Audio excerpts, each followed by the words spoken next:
La questione della conciliazione dei tempi lavorativi e familiari, così come la riduzione della forbice di genere in termini di occupazione e salario, restano tra le sfide principali non solo a livello nazionale, ma anche regionale per sciogliere i nodi in tema di donne e lavoro, argomenti sui quali la Regione Friuli-Venezia Giulia è già intervenuta in alcuni specifici settori con interventi di sostegno. A dirlo è la consigliera regionale del PD Renata Bagatin a margine del convegno Restart Women 2.0.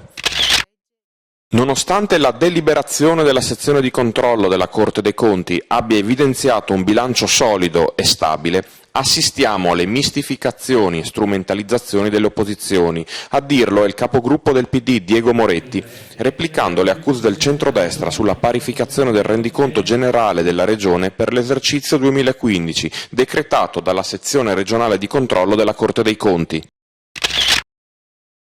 Le osservazioni mosse dai sindaci, che hanno colto la sfida dell'avvio delle UTI, non sono state per noi una novità.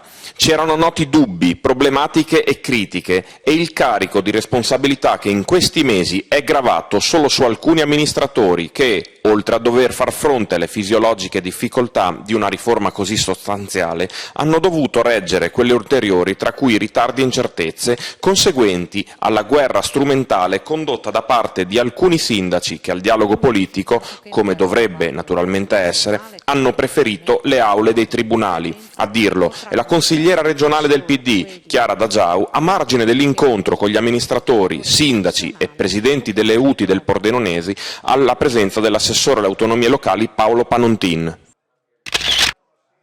Quello affrontato oggi in Aula è un tema delicato che deriva da una precisa norma che conferisce al Consiglio regionale il compito di esprimersi sui quesiti referendari, quindi su questioni tecnico-giuridiche. Dietro la nostra decisione di ritenere non ammissibili i referendum non c'è alcuna arroganza né alcuna presunta superiorità culturale. Siamo semplicemente di fronte all'esercizio della prerogativa del Consiglio, espressione della democrazia rappresentativa di esercitare le proprie funzioni. Lo ha detto il capogruppo del PD, Diego Moretti, a margine del voto del Consiglio sull'ammissibilità dei quesiti referendari.